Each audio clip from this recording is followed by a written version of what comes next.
नमस्कार दोस्तों, स्वागत है आपका अपने YouTube channel study with Shastri में। जैसा कि हम लोग पढ़ रहे थे कक्षा 9 रसायन विज्ञान। रसायन विज्ञान में हम लोग पढ़ रहे थे चैप्टर नंबर 2, क्या हमारे आसपास के पदार्थ शुद्ध हैं, इसके विषय में चर्चा चल रही थी। तो इसके पहले वाले वीडियो में हम लोगों ने शुद्ध पदार्थ के विषय में चर्चा किया, उसके बाद मिश्रण क्या होता है उसके विषय में चर्चा किया, और मिश्रण के कितने प्रकार होते हैं और मिश्रण की कौन कौन सी विशेषताएं होती हैं, ये इतनी चीजें हम लोग पिछले वाले वीडियो में पढ़ चुके हैं। और ये वीडियो देखने से पहले अगर आप पिछला वाला जो वीडियो है पहला लेसन का अगर वो देखते हैं तो आपको अच्छी तरीके से ये लेसन समझ में आएगा। तो चलिए स्टार्ट करते हैं आज की ये क्लास। आज के क्लास में जो मुख्य टॉपिक है वो है विलयन। क्या है? विलयन। तो देखिए, विलयन में हम लोग कल बात किए थे समांगी विलयन और विषमांगी विलयन। समांगी विलयन की परिभाषा हम लोग देखे और विषमांगी विलयन की परिभाषा देखे। समांगी विलयन में हम लोगों ने देखा कि जब दो या दो से अधिक पदार्थ आपस में एकदम घुल मिल जाते हैं तो ऐसे पदार्थों को हम कहते हैं विलयन, या ऐसे पदार्थों को समांगी विलयन कहते हैं और समांगी मिश्रण भी कहते हैं, और समांगी मिश्रण को ही क्या कहते हैं? विलयन। तो देखिए यहाँ एक परिभाषा है, विलयन को इंग्लिश में सॉल्यूशन कहते हैं। विलयन को इंग्लिश में क्या कहते हैं? सॉल्यूशन। इसकी परिभाषा देख लेते हैं। जब दो या दो से अधिक पदार्थों के समांगी मिश्रण को क्या कहते हैं? विलयन कहते हैं। तो विलयन की साधारण सी परिभाषा है, फिर से देखते हैं। दो या दो से अधिक पदार्थों के समांगी मिश्रण को क्या कहते हैं? विलयन कहते हैं। जैसे एक पदार्थ और दूसरा पदार्थ, दोनों पदार्थ आपस में मिल गया तो वो पदार्थ क्या कहलाएगा? समांगी मिश्रण, और समांगी मिश्रण को ही क्या कहते हैं? विलयन कहते हैं। इतना बात समझ में आया? एक पदार्थ या एक से अधिक पदार्थ जब आपस में एकदम से घुल मिल जाते हैं तो समांगी मिश्रण बनाते हैं, और समांगी मिश्रण को ही क्या कहते हैं? हम लोग विलयन कहते हैं। क्या कहते हैं? विलयन कहते हैं। इतनी बात समझ में आ गई? अब देखिए, जैसे इसका उदाहरण है शरबत। शरबत में कौन कौन सी चीजें होती हैं?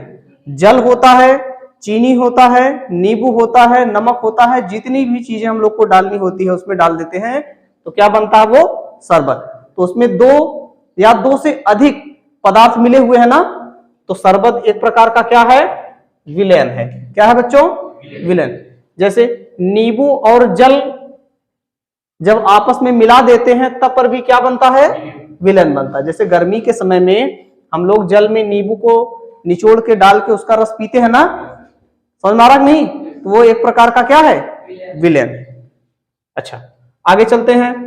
किसी भी विलयन के सामान्यतः कितने अवयव होते हैं? 2 अवयव। ठीक। जब विलयन में दो या दो से अधिक पदार्थ जब मिले होते हैं तो उसी के आधार पे हम कह सकते हैं किसी भी विलयन के सामान्यतः कितने अवयव होते हैं? 2 अवयव होते हैं। कितने अवयव? 2 अवयव। कौन कौन से? पहला है विलायक और दूसरा है विलेय। पहला क्या है? पहला है विलायक और दूसरा है विलेय। तो अब हम लोग जान लेते हैं विलायक किसे कहते हैं और विलेय किसे कहते हैं। ठीक है, देखिए, विलायक को इंग्लिश में कहते हैं सॉल्वेंट। विलायक को इंग्लिश में क्या कहते हैं? सॉल्वेंट कहते हैं। और विलेय को इंग्लिश में क्या कहते हैं? सॉल्यूट। विलेय को इंग्लिश में क्या कहते हैं? सॉल्यूट। अब इसको समझ लेते हैं कि विलायक किसे कहते हैं या सॉल्यूशन सॉल्वेंट किसे कहते हैं। ठीक। तो विलयन का वह अवयव जो अपेक्षाकृत अधिक मात्रा में होता है क्या कहलाता है? विलायक कहलाता है। क्या कहलाता है बच्चों? विलायक। विलायक किसे कहते हैं? फिर से एक बात देखते हैं। विलयन का वह अवयव जो अपेक्षाकृत अधिक मात्रा में होता है क्या कहलाता है? विलायक कहलाता है। जैसे मैंने जल में नमक घोला। क्या घोला? नमक। तो ये दोनों जब आपस में घोल दिए तो क्या बना? विलयन बना। क्या बना बच्चों? विलयन बना। ठीक। अब इसमें किसकी मात्रा ज्यादा है? जल। तो जल की जब मात्रा ज्यादा है तो इसी को हम कहेंगे क्या? विलायक। देखिए यहां पे लिखा गया ना, फिर से एक बार देखते हैं। विलायक, विलयन का वह अवयव जो अपेक्षाकृत अधिक मात्रा में होता है, क्या कहलाता है? विलायक। देखिए यहां पे नमक और जल के मिश्रण में कौन सा पदार्थ ज्यादा मात्रा में है? जल। तो जल क्या है? विलायक। क्या बच्चों? विलायक। इतना बात समझ में आ गया? जिसको नहीं समझ में आएगा वो बार बार पूछेगा, जब तक नहीं समझ में आएगा तब तक हम बताएंगे, आगे नहीं बढ़ेंगे। ठीक है? एकदम आराम आराम से चलिए, एकदम धीरे धीरे समझते हुए। अब देखते हैं विलेय किसे कहते हैं। ठीक, विलेय को इंग्लिश में क्या कहते हैं? सॉल्यूट। क्या कहते हैं? सॉल्यूट।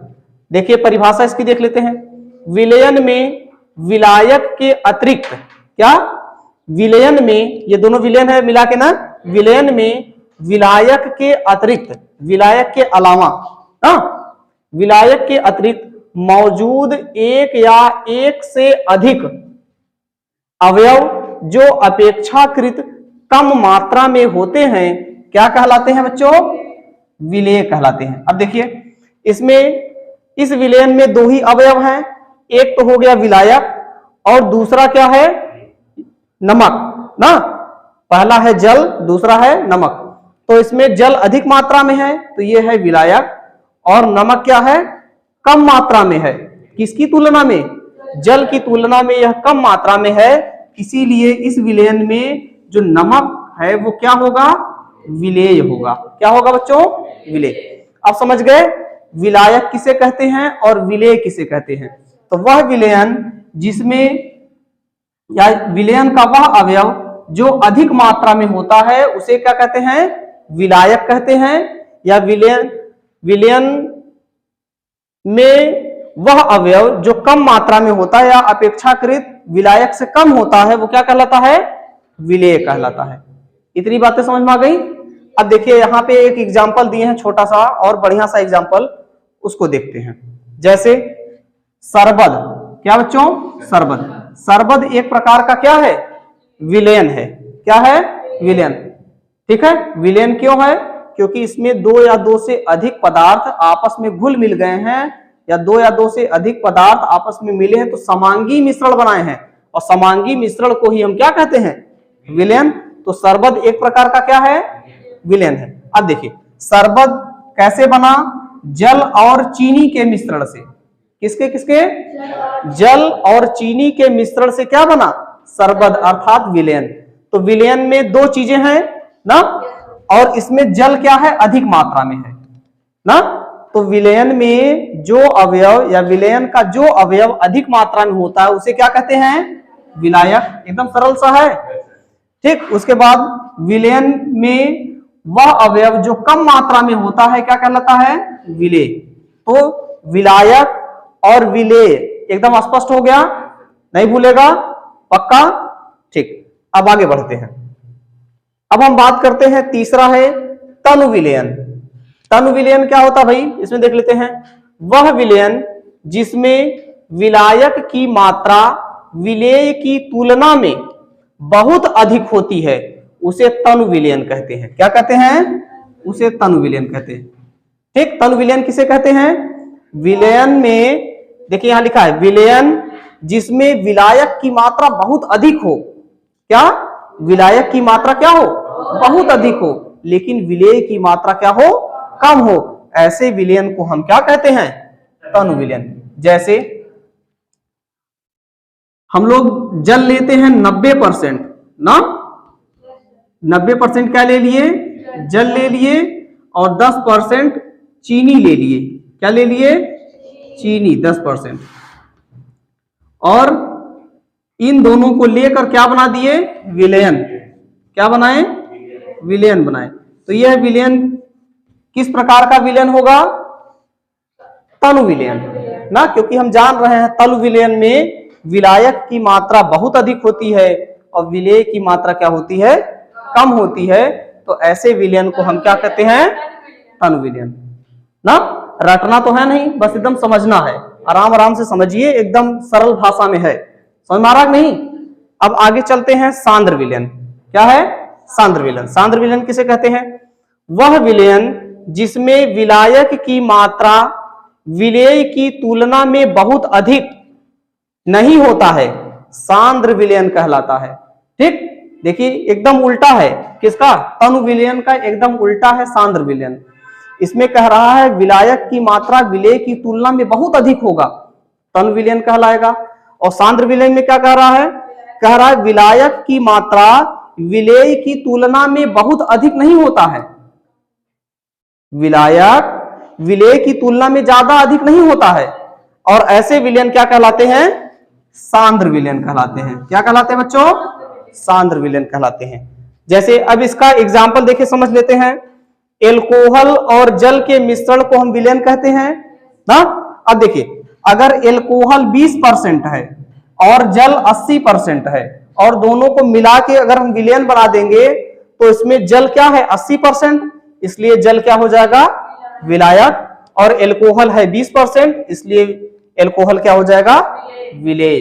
ठीक, अगर उसी को हम उल्टा कर दें, क्या कर दें उल्टा, अगर एल्कोहल को हम 90% रखें और जल को क्या रखें 10%, तो एल्कोहल हमारे लिए क्या हो जाएगा विलायक और जल हमारे लिए क्या हो जाएगा विलेय। इतनी बातें समझ में आ गई। ठीक, अब देखिए आज हम लोगों ने विलायक के बारे में एकदम सामान्य जानकारी हम लोगों ने प्राप्त किया कि विलायक किसे कहते हैं, फिर विलायक के कितने अवयव होते हैं, तो विलयन के कितने अवयव होते हैं, तो 2, विलायक और विलेय। उसके बाद हम लोगों ने पढ़ा तनु विलयन और पढ़ा सांद्र विलयन और उसका एग्जाम्पल। ठीक है, इतनी बातें समझ में आई। ऐसा कोई जिसको ना समझ में आया हो, अगर नहीं समझ में आया तो फिर से पूछो, जितनी बार पूछोगे आप लोग उतनी बार बताएंगे, लेकिन समझ में आना चाहिए। समझ में आ गया, आगे बढ़े। ठीक, देखिए तो आज के लिए इतना ही, अब मिलते हैं अगली वीडियो में। धन्यवाद।